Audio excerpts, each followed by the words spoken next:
This is 911. Do you have an emergency? Today on Rescue 911. Walking on thin ice.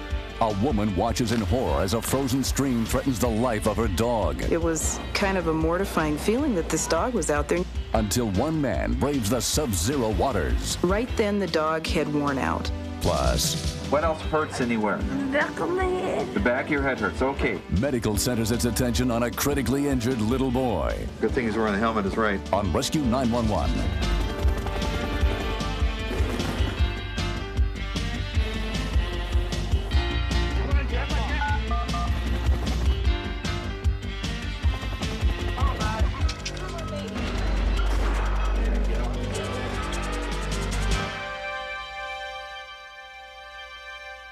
We begin in the dead of winter on December 29th, 1993, along the icy shores of the Clark Fork River in Missoula, Montana, as Bonnie Dalton was taking her young dog, El Camino, for a walk.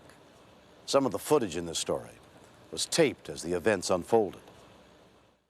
Come here, El Camino. Oh. El Camino's a pretty hyper dog. He likes to get out and run and jump and play catch. Give it to me now. I took him out so he could do his thing, and he just was being himself, you know, ignoring his master. Bring it here, boy.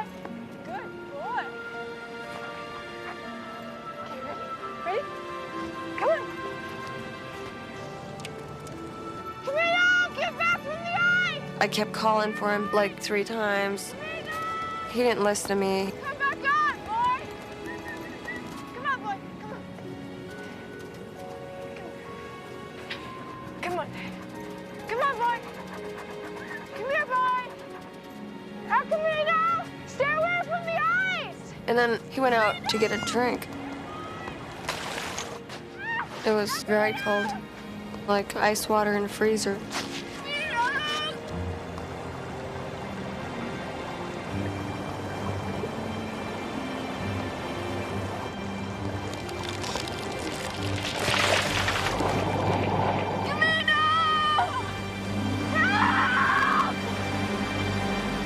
When we continue, The dog couldn't go anywhere. It was just trying to stay alive.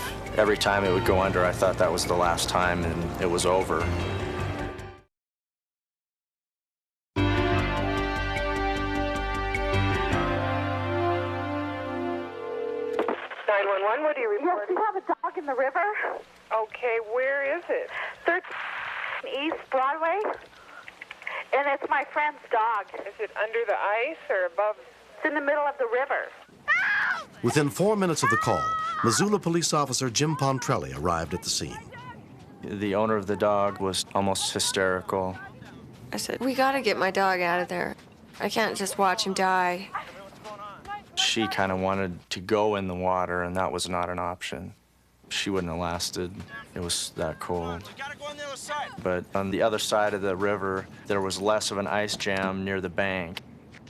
The ice probably extended out 10 feet instead of 150 feet. So I figured if we could try to coax the dog to the other shore, we'd have a good chance of just reaching out and picking it up. An ice jam held it out in the middle of the water, so the dog couldn't go anywhere. It was just trying to stay alive, and its mouth would keep appearing out of the water. Every time it would go under, I thought that was the last time and it was over. But it kept fighting. Within 10 minutes, Animal Control Officer Benita Jacobson arrived. The dog was in the center of the river and trying to swim out of the current. We were on the bank trying to get the dog to come into the current where it would possibly get swept past us and maybe somebody would be able to pull him out of the river. It was kind of a mortifying feeling that this dog was out there and you could do absolutely nothing to get it to shore. There was no other option except to watch the dog die. Missoula rural firefighter Tom Ziegler was off duty when he heard what had happened. Hi, Julie. It's Papa Rural Fire. Did they get that dog out of the river yet? No, he's not out yet. I think he's floating on a piece of ice.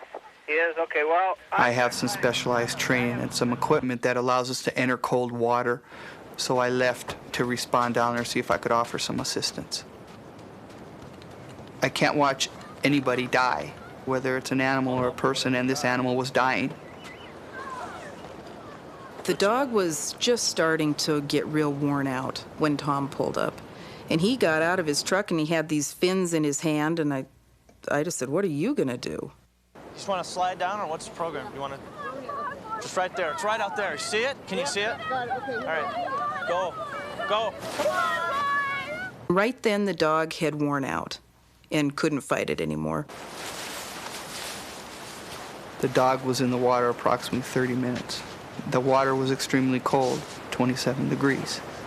It wasn't going to last much longer.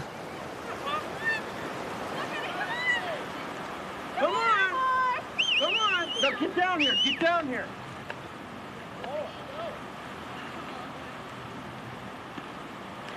Get him. Look at him.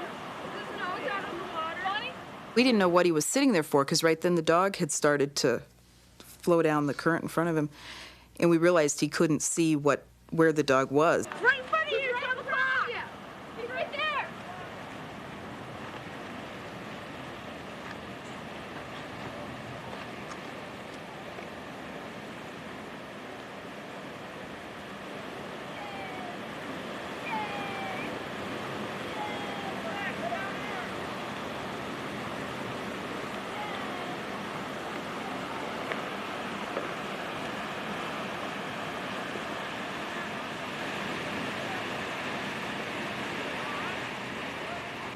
Tom appeared to be even tired just from this short swim.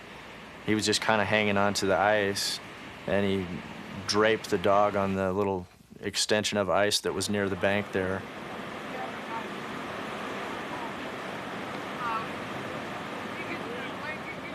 When I got to the bank and laid the dog down, I really didn't think the dog was going to make it. I've never seen anything this hypothermic and come back. It was barely moving, barely breathing. His eyes were almost fixed. It appeared like it was almost dead. I've pulled dogs out of water when they're already dead, but I've never seen a dog pulled out of such freezing water. That dog was just frozen. And I really didn't know how much could that dog really take. Push.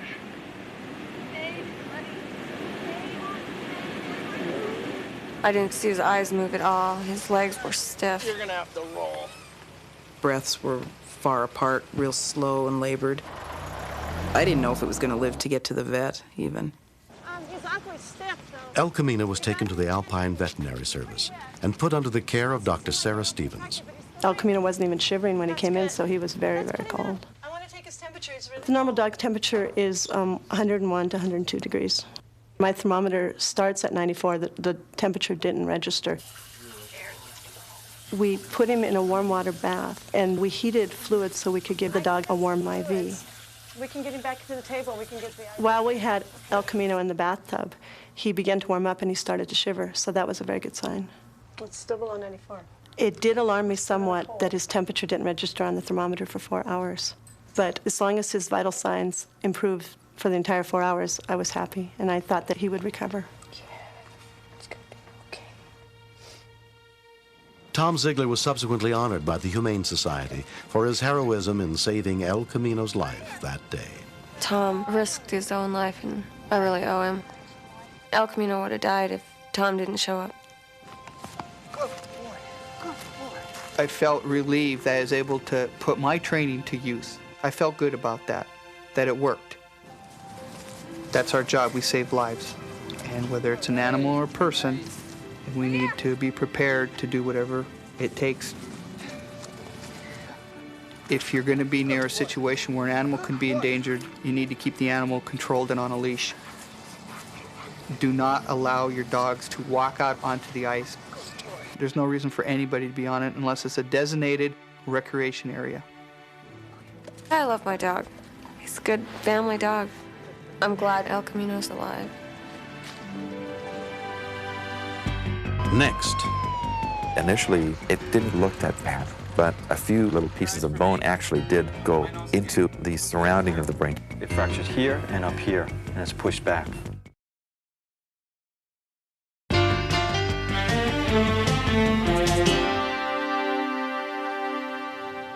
Every year, more than 20 million children visit the emergency departments of hospitals, most of them injured in accidents that could have been prevented.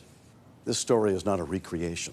It's one family's ordeal that began on a February evening in 1994 in the isolated community of Waianae on the island of Oahu and ended at the Kapiolani Medical Center for Women and Children, the only pediatric intensive care facility in the state of Hawaii.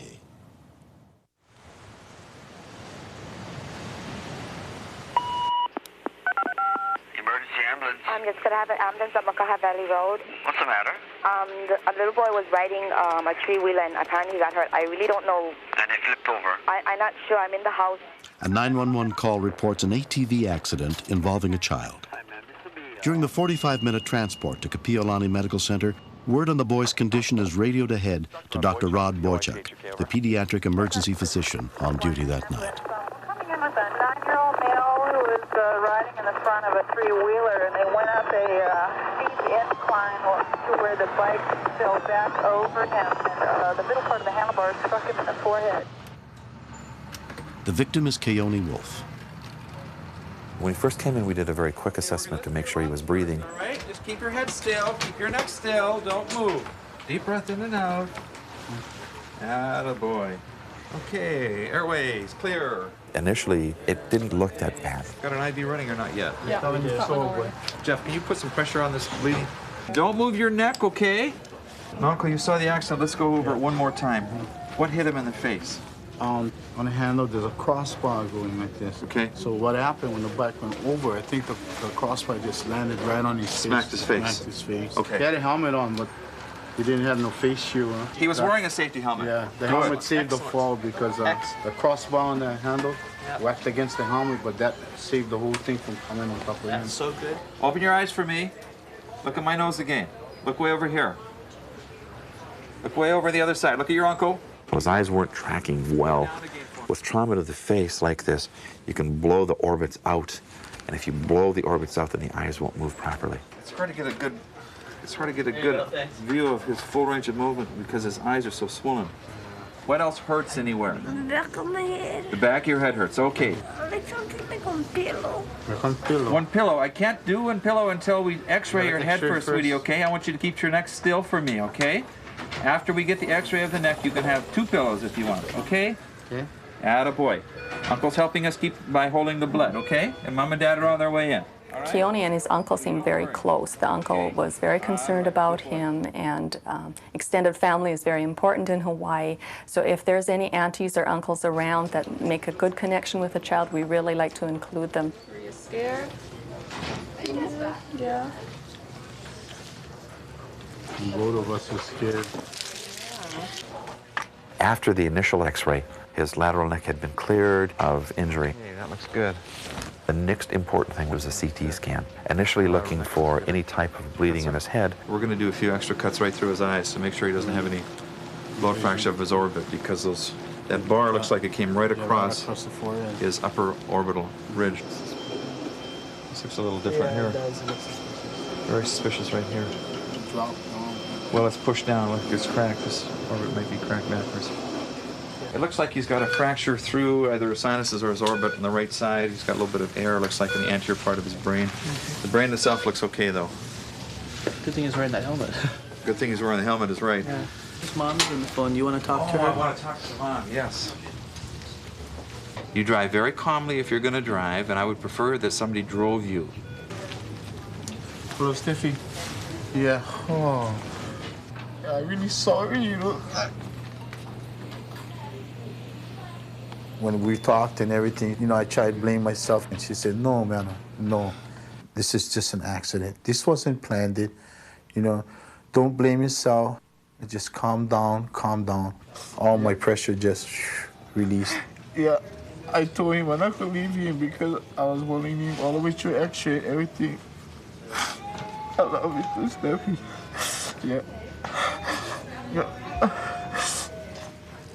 Kapiolani's grandmother, Rosalind Raposa, and his grandfather arrive. Oh, everything okay, baby? Everything okay, baby? Look like. I love you, my dear. I love you. We felt for him, yeah. You tell Grandma how you feel, okay? I just couldn't do anything for him. He just took it like a man. Took it like a man, yeah. I was so proud of him, yet I knew more to come. You okay? Yeah. His mother, Stephanie Wolf, was at work when she heard about the accident. You can hear all of us. Yeah. You can open your eyes. No. I was frightened. I was unsure, but he's not in a coma and he's not dead. If there were some physical things that may have happened, it didn't matter to me. My son's alive. I've got him. It fractured here, here, and up here, and it's pushed back. See that? That's just like pushed way back. That should be a Plastic surgeon Vincent Knipp is called in to determine the extent of Kapiolani's facial injuries. The nasal bone separated from the skull, and it was pushed back into the face about an inch. Looks like an accordion. There was a bony fragment that disrupted the covering of the brain, which caused the cerebrospinal fluid leak. I'm sure it ripped a tear over there.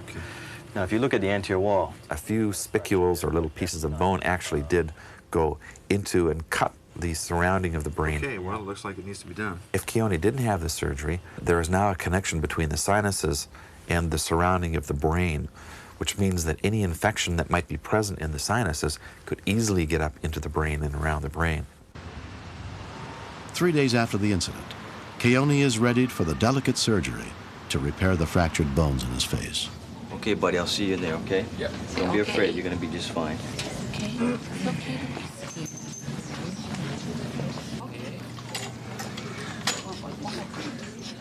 Yeah.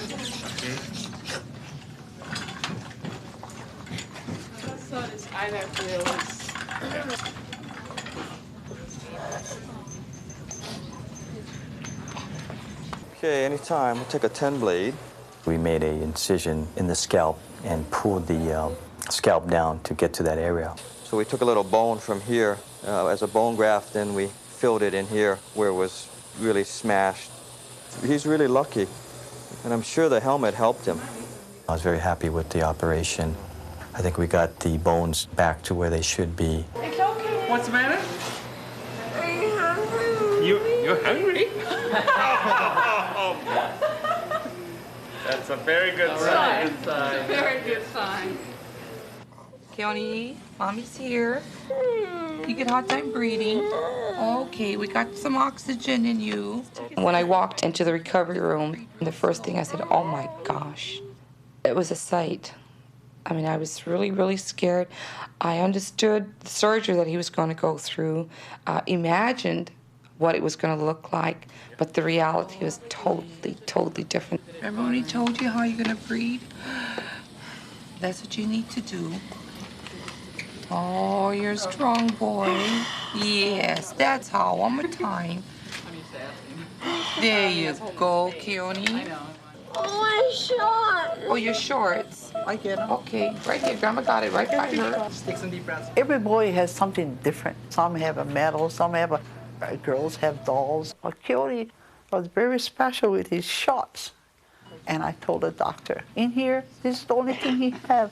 And this will make him well because it will set him straight. So you want Mommy to put your shorts on? Hold the rest for the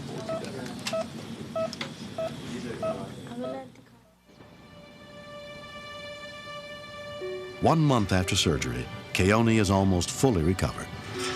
All the doctors there that in Kapiolani, from Dr. Boychuk to Dr. Knipp and everyone that helped, they were really, really good. Everything is healing fine. His face and everything, his features are all coming back to the Kapiolani that I knew. Just open it up and we can put some in. As a parent, the most that we can do is try to make sure that we have the proper gear, proper supervision. Okay, I think they've got enough in there, huh? You can never overdo when it comes to safety. As part of the Safe Kids program, Dr. Boychuk and other hospital staff visit local schools to educate children about safety. What's the first thing you do after you close the door and get in the car? Put on your seatbelts. Is that what I heard? We're going to hit every school in this state that will let us in If we can educate the kids of today, we won't have the trauma of tomorrow. So one of the main things that you can do to try to stay safe then is to wear a helmet. Keone's outlook is great because he was wearing his helmet. Some of the equipment that you use. I suspect he's going to be able to do everything he did before, hopefully with one exception, and that's not drive that vehicle that he was on previously until he gets a little older. I says, Keone, no more three-wheeler. He said, Grandma, no more three-wheeler. I'm going to be a fisherman. I'm not going to ride no three-wheeler. I'm going to be a fisherman. I don't like riding three-wheeler again because I don't like get hurt. I'm going to wait until I come a little bit older. Keone's so adventurous. He loves everything outside, outdoors. I hope that this experience that he's gone through doesn't frighten him from taking the challenges, and that this doesn't stop him from being what he wants, whatever his dream is to fulfill.